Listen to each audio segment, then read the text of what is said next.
So 2 weeks ago, Eagles fans were trying to say that Nick Foles was better than Dak Prescott. Now, you fast forward 2 weeks, and now all of a sudden, these same Eagles fans want Nate Sudfeld to start over Nick Foles in the playoffs. Philly 500 is here. I am Adrian Fecchio. It was not a pretty game today. 6-0 regular season finale for both teams between the Cowboys and Eagles. So basically like a preseason game. And boy, did it feel like it. Boy, it did. It was a brutal, brutal, brutal game.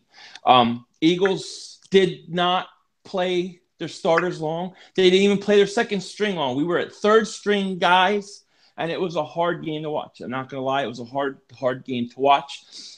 Sidney Jones got to play. We got to see Sudfeld take some snaps, but this was a hard game to watch. And even though it was meaningless, there are some things that I am concerned about coming out of this game that I'm sure we'll get into later. Yeah, and well, the first thing I want to get into is this. All right, so you have Nick Foles out there, and look what he did today. What was he? He was 4 of 11 for 39 yards with an interception. Now, obviously, that looks hard, and it was. But my thing is this. Why did he only play like a quarter plus? Why didn't he exit the game with confidence? Why didn't Doug Peterson keep him in the game? He should have played at least a half. I mean, that one throw to Jeffrey, where, by God, he was so late on it, and then he throws it into double coverage, doesn't see the coverage underneath, doesn't see the defender underneath. I mean, by God, you have to keep him out there, string him, get him to string some throws together so he exits the game with some confidence. He does not look right at all. No, and I said in my videos earlier in the week, I said, if it was up to me, I wouldn't have started him. I wouldn't have started any of the starters. But once you make once you make the decision that you're going to start him, you can't let him come out with no confidence, looking like crap. You tell me how playing that many reps and what he did today, how does that help him for the playoffs? He didn't do anything. I would have rather him sit on the bench and feel better about himself than I'm sure he feels today. I don't like that they played him, but when they did play him, he should have been out longer, and he should have been at least able, like you said, maybe get a drive, score a touchdown, something. But now, it's going to be what Foles are we getting in the playoffs? It's going to be 2 weeks of that. So I agree with you 150,000 zillion percent. Definitely. That's the one thing that just boggled my mind. And I'm trying to find here when he exited. So I want to say second quarter, right? Okay, so he threw the interception, and then they went a 3-and-out, and then he exited the game. That is the worst time to take him out of the game. So he just threw a pick and had a 3-and-out, and you took him out. Yeah. I like I said, I didn't see any benefit of playing him going in. I didn't see anything coming out of this game that makes Nick Foles better, makes the players feel have confidence in him. I don't like any of it. Nick Foles does not look right. He doesn't look like he has confidence. He doesn't look comfortable. Now, I know it's a meaningless game, very vanilla in a lot of ways, but there's still throws that I expect him to make. It just something about Nick Foles, the way he looks right now, is not. It makes me worried. It's the single most worrying thing I have going into the playoffs. Yeah. I do. He's still struggling with his reads, struggling to get through those progressions. He's really slow. He's not anticipating, and he's struggling. He doesn't look confident, and that's the biggest thing. He doesn't look confident at all.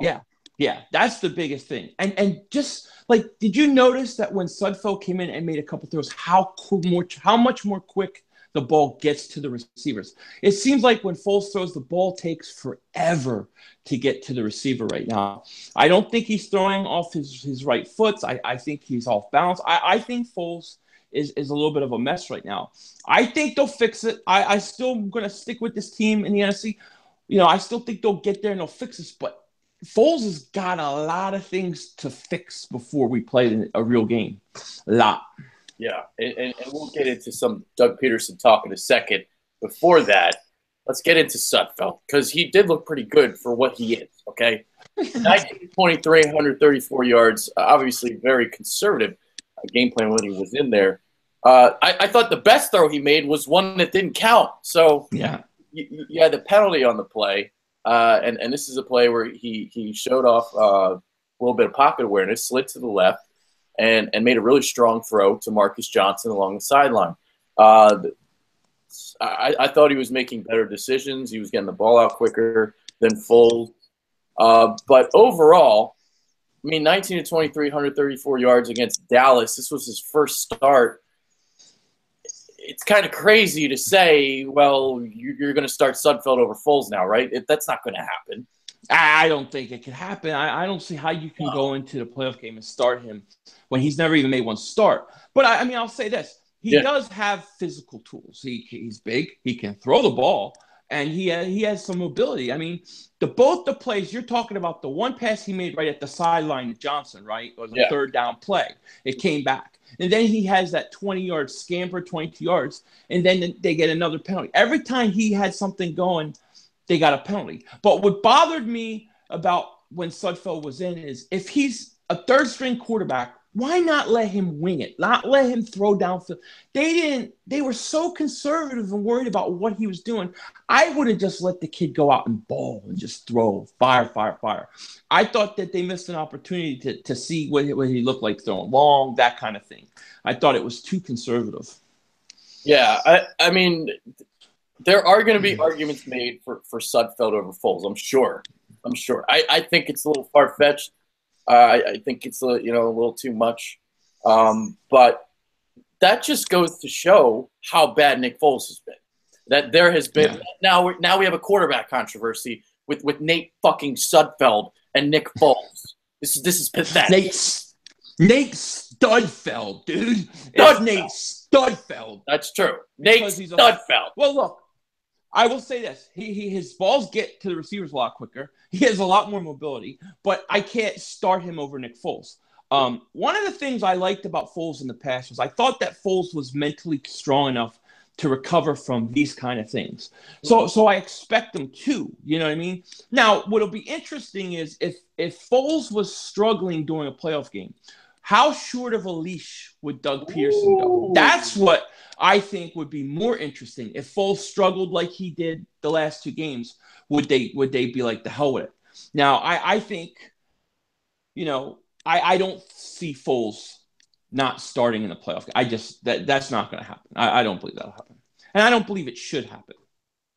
Yeah, and even if you look at the tape today, I will watch the All-22, but there was one play where I did notice, he took 2 sacks. And the one sack that he took, he had Trey Burton running wide open over the middle, and this was the third down. So it's not like Sudfeld was perfect out there. I mean, the Eagles didn't score any points with him. So it's not like, we could go out there and viably say, well, Sudfeld is better than Foles. I mean, he had a better game, but no. You're not going to just all of a sudden make this change. The other reason why you don't make a change, too, is this.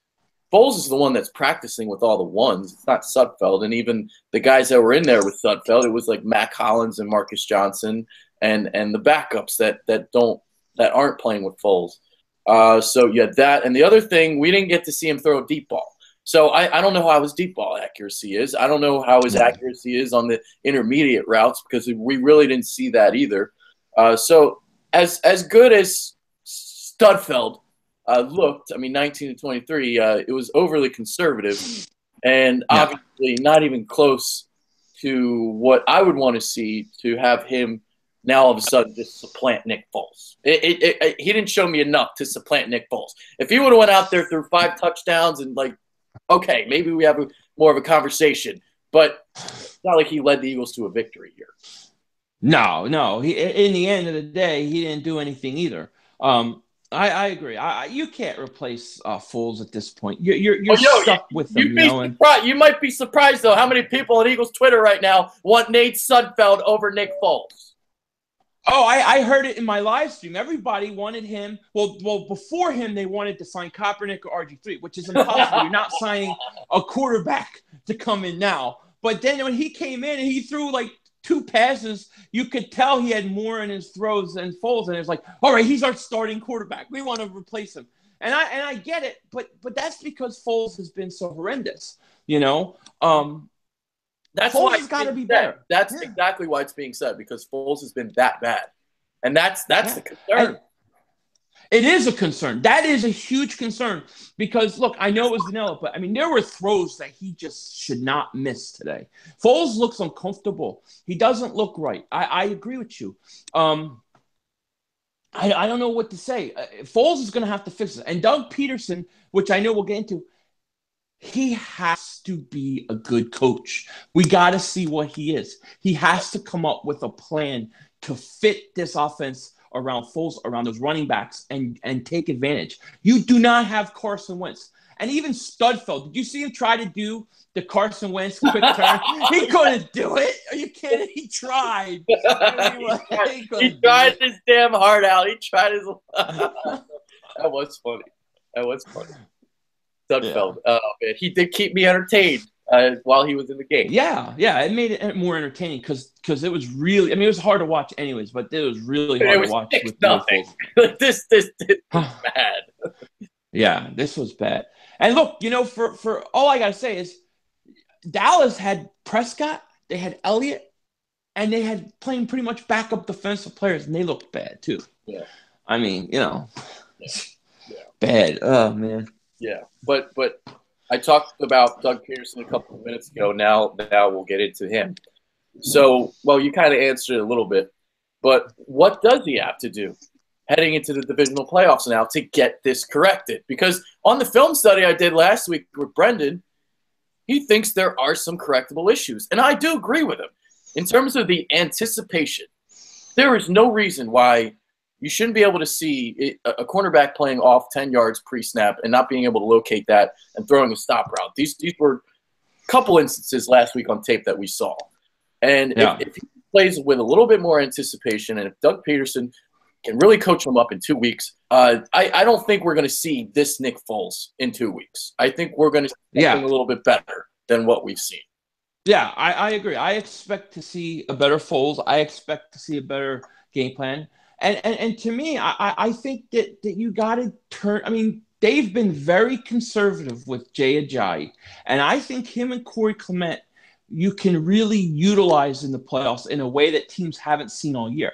And I would really go heavy on Ajayi and Clement. And I'm not just talking about running ball. I mean, there's so many times where the screen pass is wide open for this team, and they got to utilize it. And I think they need to – it needs to be all hands on deck. But I want to see Doug not come out and say, well, we're not going to change what we do just because we don't have Carson Wentz. I don't think that's good enough. If Foles has a problem anticipating certain throws, if he has a problem where it's just not getting fixed, you have to have stuff to help get through that. And I think Doug is going to have to do – I think he's going to have to outcoach whoever he's playing if they're going to win. I just do. I think we're really going to see what kind of coach Doug Peterson is. A lot of people say Doug Peterson made Carson Wentz. Others say Carson Wentz made Doug. We're going to see. Maybe, hopefully, it's both, that they both are good at what they do. And I think we're going to really see what Doug does because he's going to have to outcoach the other team. It just is. Yeah. Yeah. Well, I think it's fair to say at this point that Carson Wentz was the reason why Doug Peterson's offense was working so well. I agree. We can obviously see the drop off here from Wentz to Foles. All right, so the problem here with Peterson the last couple weeks with Foles, 38 pass attempts in each game. Okay, that's too many. That's way too many. And he's gotten a little bit more pass happy over recent weeks. So even with Carson Wentz, he only threw the ball 38 times or more 4 times this year. They came on the first 2 games of the year and the last 2 games that Wentz played. So what's this showing? It's showing that Peterson is starting to resort back to his old habits of letting Carson Wentz wing the ball and letting Foles wing the ball and letting him get pass happy. The playoffs, that didn't really come out right. I was stumbling. But in the playoffs, Jay Ajayi didn't play today. I'm hoping this is like a little bit of a precursor, and maybe this is telling me, okay, they're really going to be feeding Jay Ajayi the rock in the playoffs. They're really going to be feeding Clement. They're really going to be feeding Blunt, and they're going to have to because they need to be in more manageable third down situations. Yeah. The Eagles are 1 for their last 17 on third down with Nick Foles in the game. And it's because they're not in good third down situations. They're not running the ball effectively on first and second down. They're not even trying to run the ball as much as they should. Yeah. They should be pounding this goddamn rock, and they're not. Yeah, I agree. Totally 100%. And I will say, though, on Doug's behalf, I mean, this was a game where they didn't want to show anything. They didn't want to do anything. It was very vanilla. They wanted to get through the game. So I don't put a lot of stock in what I saw play-wise. I'm trying not to anyways today, like in terms of what they did play-wise. What concerned me more was the inefficiency of Foles the times he did play. Just certain passes he should not be missing, that kind of thing. But I assume that Doug will change it up in the playoffs. And I say, lean on Ajayi, please, because every game he's played, he's been productive for us. Every game. Yeah.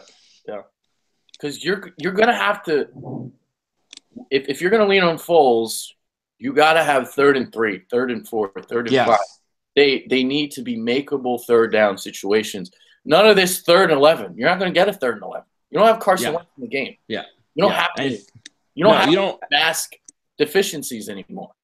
Yeah, and you want that play action to work. If you can get 3rd and short, that play action work, that will help Foles, especially with chances to use his advantage. People think he throws a nice deep ball. That's how you get him to be able to do it. So we're in total agreement about it. And he has to throw more deep balls too, because the thing that the Raiders did last week is because you remember the second drive of the game, the Eagles really ran the ball really well, and they toted the hell out of the rock.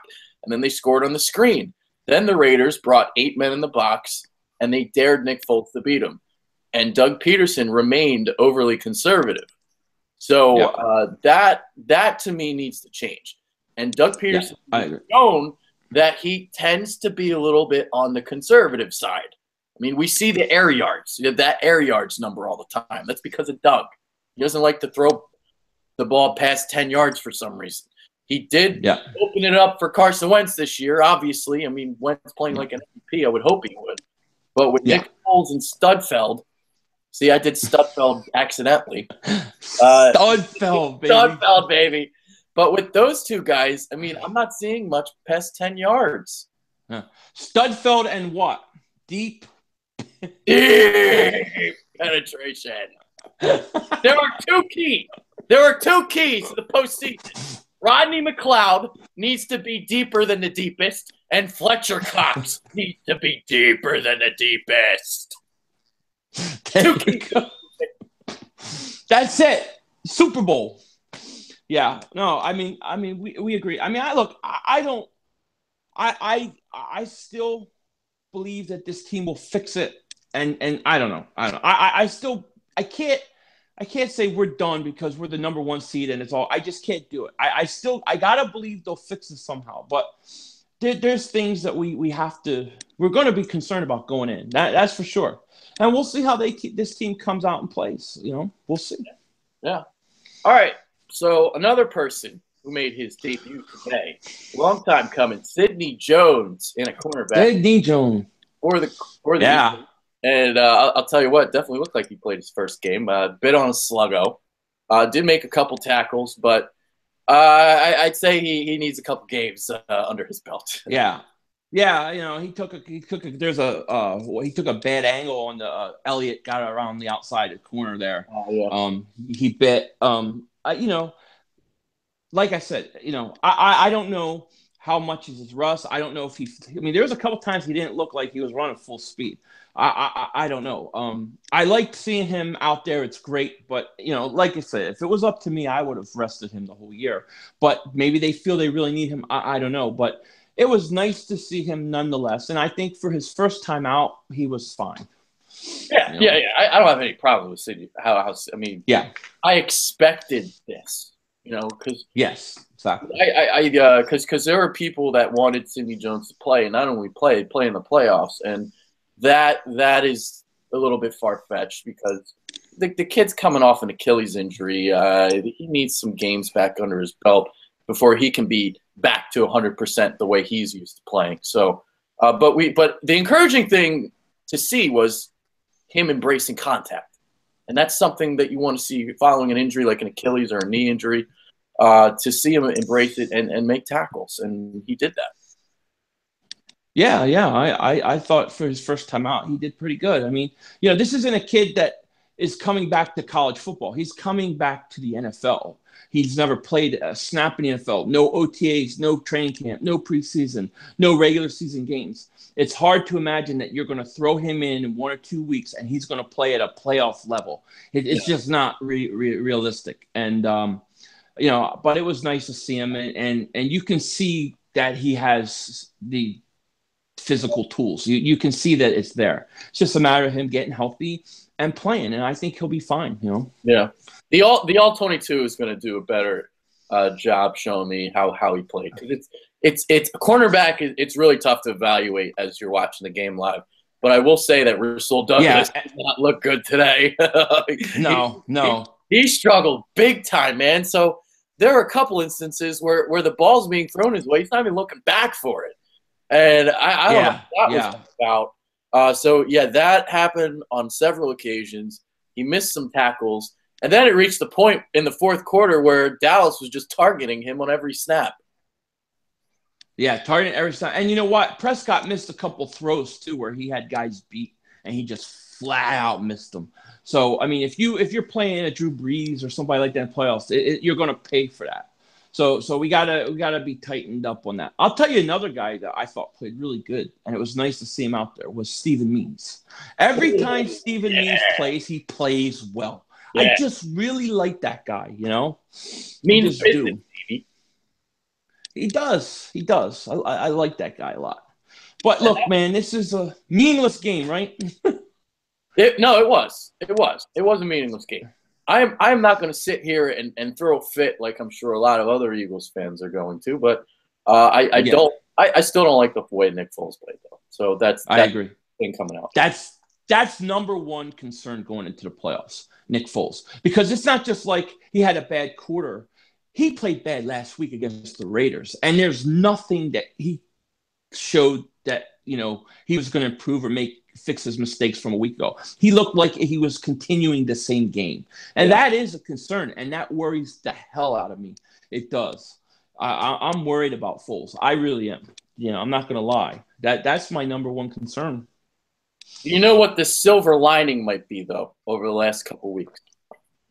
The defensive line. The defensive line, the D-line, it looks like it's ready to start revving things up a little bit.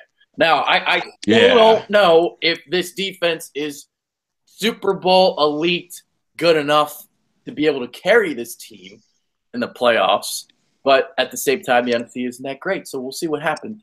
But the last 2 weeks, the D-line has really controlled the game. And last week, Chris Long and Vinny Curry, we saw Vinny Curry make a couple nice plays again today. Chris Long had a couple hurries.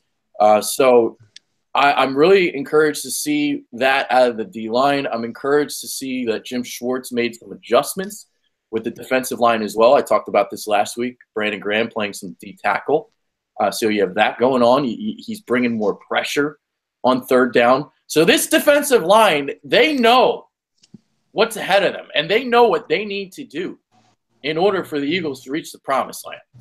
So they're revving it up, and they're going to be bringing it come the playoffs. And that's the one good thing that I've seen the last 2 weeks is the D-line, and it's kind of been overlooked because everyone's so focused about Foles. Yeah, I agree with you. I think they've been really good.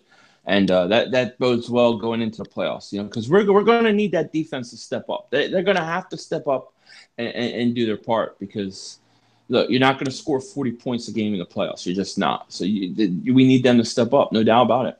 Yeah. The Eagles, the way that they're going to have to win games in the playoffs, they're basically going to have to hold opponents to less than 14 points. But the way this offense looks now, instead of 20 points, it's got to be like 2 touchdowns. Yeah. I know. It's going to be tough.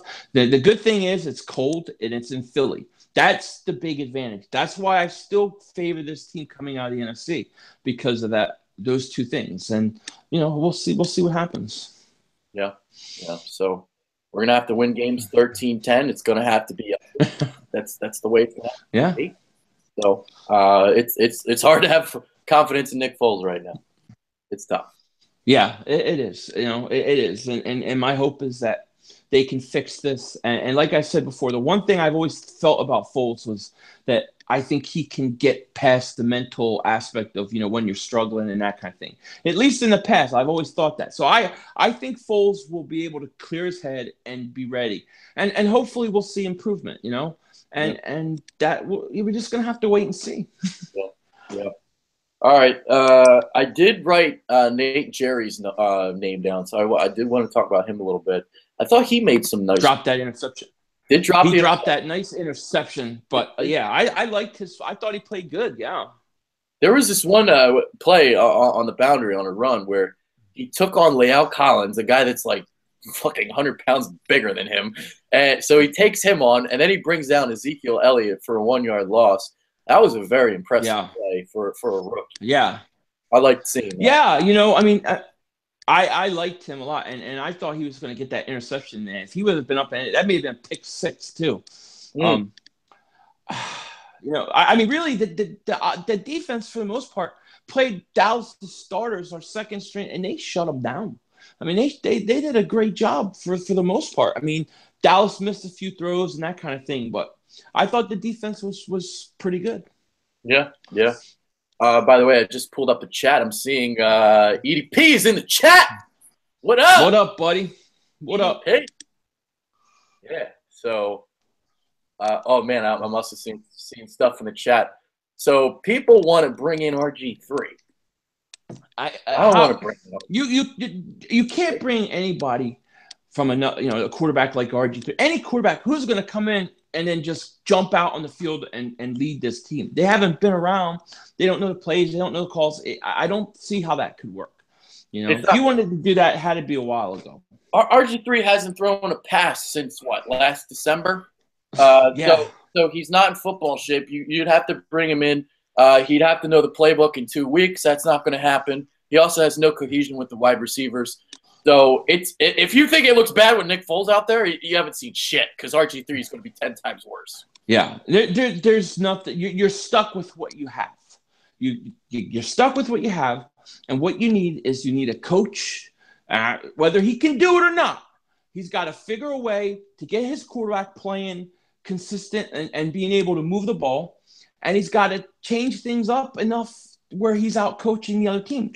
That's, to me, the whole crux of this whole thing. Can Doug Peterson do a good job coaching without Carson Wentz? Can Nick Foles fix his game and be consistent? Can Foles at least be decent? If Foles can be decent and move the ball, then maybe we got a shot. And we got to see. We don't know. We also have the Sports Fury in the building. What's going on? There you go. Yeah. So we got EDP and the Sports Fury. Nice. Shout out to EDP. Shout out to the Sports Fury. What's up, everybody? Happy New Year's. Yeah. So, EDP. I'm sure you and I will be doing a show at some point. We'll do something. Ain't no time, yo. Yeah. Someone say, my man, Bonzology, EDP must maintain negativity for the Birds to have a shot. I completely agree. I don't think he'll have any problem with that. I think he'll be all right. He's going to bring it, 100%. Yep. Oh, man, I just saw Colin Kaepernick. No, please stop it. How about Torrey Garbage Smith? That was bad, that drop. Really. I actually missed the drop because I had run out. I thought I could get home in time, and I literally turned my stuff on as that happened. But you know what I said about Torrey Smith from when they signed him. I was not a fan of it. I thought he wasn't good his last year in Baltimore. He wasn't good in San Francisco. And nice guy, but it's kind of what I expect. Yep. All right. So we got 30 minutes, dude. How did that was pretty hard. We were like, that's gonna be hard on this game. Yeah. But we're at 29 technically. 29. Look, 29 just minutes. say deep penetration and Studfeld, and that should get you over to 30 minutes, right? All right, let's see if I can really elongate this. No, it wasn't that good. Penetration. Dave. Come on, I got to keep saying, yes, we've reached 30 minutes. There we go. Beautiful. This offense sucks fucking dick. Yeah. Today, I can't argue with him. I mean, how you gonna argue with him? I can't argue with him either. I mean, Jesus, I can't get over the throw where Foles was 10 seconds late and still threw it to Jeffrey and tried to force it in. I can't get that image out of my head. Yeah. I just, I think the thing with Foles is like Foles needs to have perfect form. His mechanics have to be perfect. He has to set his feet. He has to do all that to get anything on the ball. If he doesn't, he just doesn't have a big arm. He has a weak arm. I mean, literally, like when he throws a ball, I'm like counting the time for the ball to get to the receiver. He has to have perfect form. That's why when he gets pressure, it causes a lot of problems for him. So yeah, I'm also seeing people wanting to fight EDP. So we got these internet trolls that talk shit on a keyboard, but then would be afraid to do anything to EDP if they saw him in real life. They want to fight him. Why do they want to fight him? I don't know. Oh, I don't know why people want to fight EDP. I like EDP. EDP is great. I don't know. Look, to me, growing up, now maybe I'm an older generation Eagle fans, but negativity and cursing and being negative on Eagle is what the older people used to do. So when I see him do those kind of things, it's what I expect that. So to me, he's just saying what he feels, and he should. So I don't know why people get mad at that. Everybody has their opinion. You know what I mean? Yeah. Sports Fury. Why would anyone want to fight with EDP? I want to have a drink with him. Yeah, exactly. Yeah, I like him. I like EDP. The little, I've gotten a chance to talk to him. Well, not talk, but like message. He seems like a great guy. I see. The problem is the people in the chat don't know the real EDP, and we do, and we know that he's genuine and all that, and he has spent so much money on Eagles merchandise.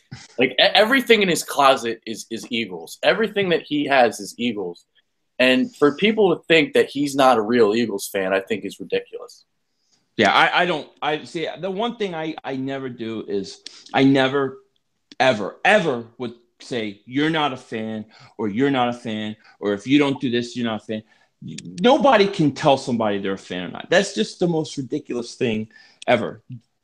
A guy that passionate, whether he's saying that they suck and saying what he thinks, that much passion is a fan. I'm sorry.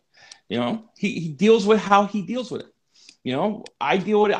I've punched holes in my parents' new couches before over Eagles. We all go through it. Yeah. I respect EDP. I like EDP, and hey, he's okay with me. Yeah. So there it is. Like I now I know how EDP is, man. Why he's the way he is. God damn. People just attacking him for no reason. It's fucked up. Man, I tell you, I was with the Saints, he said. Yep. There it is. Look, it's going to be interesting. In my personal opinion, I don't think the Eagles are going to come out in the playoffs and play like this. I think it's going to be like high intensity. Everybody's going to be pumped up, and the team's going to come out, and they'll come out high adrenaline, and they're going to take it to a team. I think the home field will matter. I do. I think they'll fix this. But yeah, of course, the way you've seen them play the last 2 weeks is concerning. Definitely. Yeah, for sure. All right, so we'll do final thoughts right now. EDP was asking whatever happened to Daniel Teo Nesheim. He actually passed away, unfortunately, but I do remember that name, and the fact that I can pronounce that name. Was that Daniel Cowboy, right? Well, actually, he is a former Cowboy as well, I believe. Yeah. Right. But he also I thought he was. He was He was drafted by the Eagles. Daniel Teo Nesheim. That is a name right there. Halapuluvati Vaitai and Daniel Teo Nesheim. I got no shot. I'm a dingbat. Haya Patali Vaitai Vaya. It ain't gonna happen, dude. I got no shot. You know what I mean? Yeah. I can barely say my name right. Oh man. All right, let's do final thoughts. We'll hop out. What do you have to say? Okay. Last two games, as far as Foles goes, very scary, very concerning. But there's time. There's 2 weeks. We have home field, and I believe that they're going to fix this. They're going to get this thing right, and I think that they're going to come out and they're going to come out on fire, and that's what I'm expecting. I expect this team to win. I don't expect them to lose. If they lose, I consider that a disappointment. Yeah.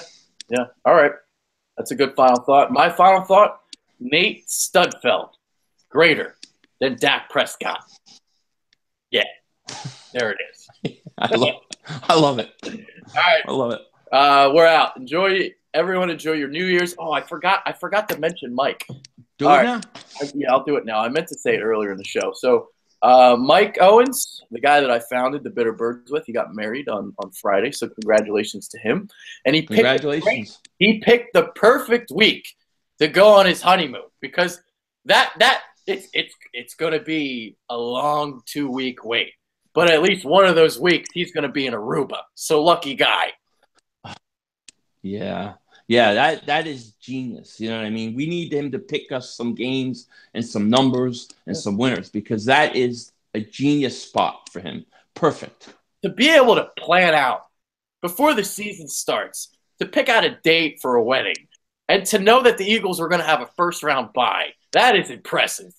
That is impressive. That's awesome, man. And congratulations to Mike. Wish him nothing but the best. Yeah.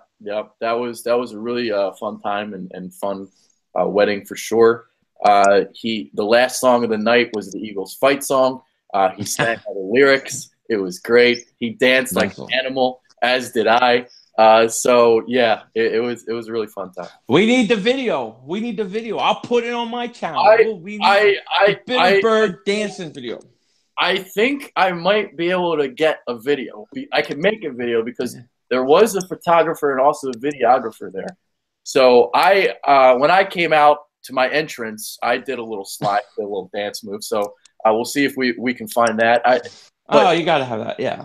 Yeah. So Mike is like, God, I forget the kid's name, but you ever seen Big Daddy with Adam Sandler? And yeah, and when the kid puts his glasses on, like he's invisible, he can all of a sudden. Yeah. So that's like Mike when it comes to dancing. So you just put the sunglasses on him, and he'll go in the middle of the dance floor. He doesn't care, and he just starts busting a move. That's awesome. That's Mike Owens in a nutshell. So that's great. Yeah, he'll be coming back in a few weeks, I believe. So I haven't had a chance to meet him yet, but definitely congratulations to him. Yep, he's a great guy. You'll love him. Yeah. All right. So just wanted to do a little shout out for him as well before we ended our show. All right. So that's Philly 500. I am Adrian Fecchio. We're out of here, and hopefully the Eagles can clean this up in 2 weeks. Hopefully.